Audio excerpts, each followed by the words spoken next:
the thing about this bike that I found out is it has one of those gearboxes that when you pedal backwards, nothing moves. So this is basically a fixed gear right here. That's how Shimano did it back in the late 80s, to my knowledge, for a brief stint, I believe. And this gear set is more like a prototype they worked with, like with the shifting and all that stuff. Just how it's set up. They say it's more so for beginners, but it shifts fairly smooth, if that dude might say so himself. That's just a reply I was reading about this actual bike, because I thought this linkage was interesting. Back in the garage. Sorry. The wheels turned out pretty good. Trying to get some footage of the bike before I throw some new parts on there. Pretty sure there's something on the other side of the garage. I hear something sniffing. I hope it's not a raccoon or something. That would be pretty crazy. But yep, that's what she looks like. Semi-dust removed.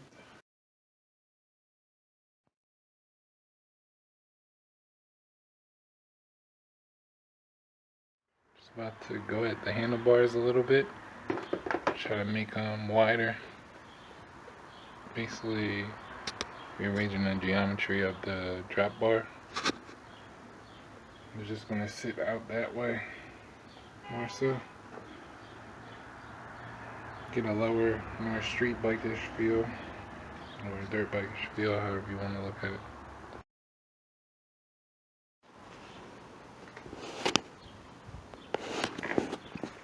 Well, that feels so much better. Handlebars are holding up pretty nicely. Show you where I'm at so far if I get into the painting scene.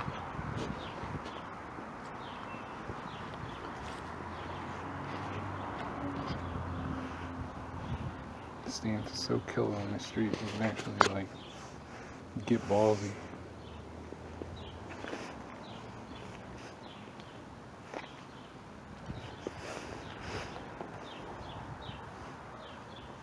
Next, ready for paint.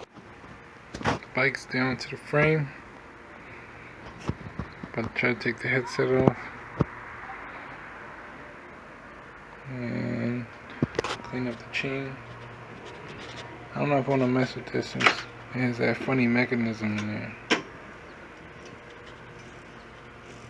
That's crazy.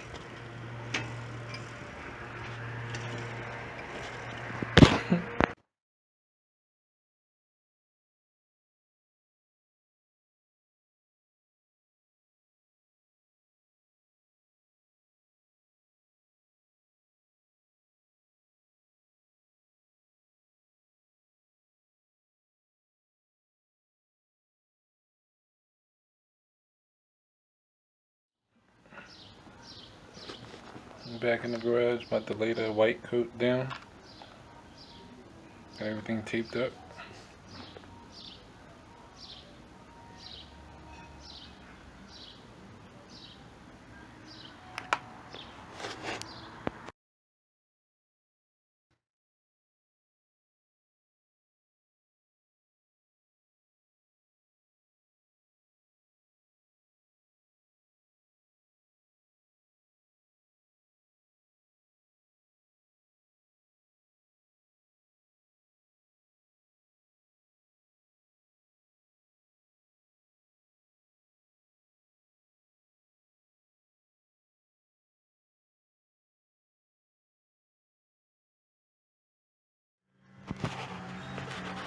Okay, so I just basically put down the silver coat and did about 4 coats of those. Also painted the rack. But the only problem was it was much brighter than that. And I just started putting down the clear coat and made it turn all like actual gray, not silver. It was much brighter, and I was pretty disappointed. Like, it was really popping. You can probably see it on the bags over there. Maybe the top of the bag right here. I don't know if you can see that. I can't really see my camera. Right there. And you can see it on this bag more so. Like, it's really a bright silver. Then when you put it on there, it just turns gray. I hope when it dries, it's going to bring back that pop. Should have took a picture like I meant to of that bright silver. Okay, so after that minor gray area, literally, where it took off my luster and shine, I went back to the store, got some more of the, actually it's a different one. The other one said silver. I don't know why they switched the paint up, but I think it's the same exact paint. This one actually doesn't have a color on it. So, I'm really liking that silver look, or chrome, however you want to look at it. Came out pretty good. It's a lot better than that dull gray.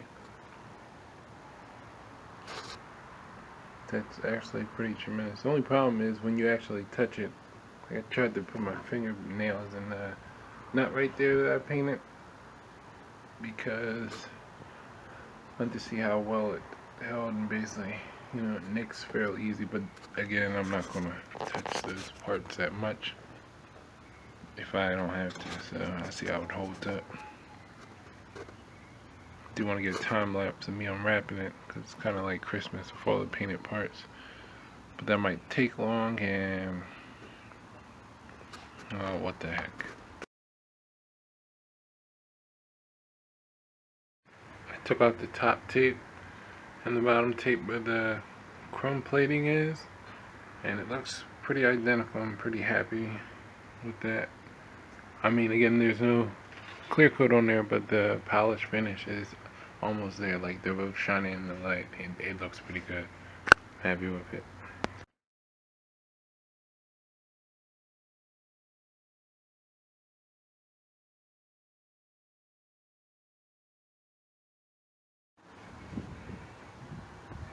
Looks pretty good. I swear all I need is a white and teal, turquoise bomber jacket. That thing will be on fire.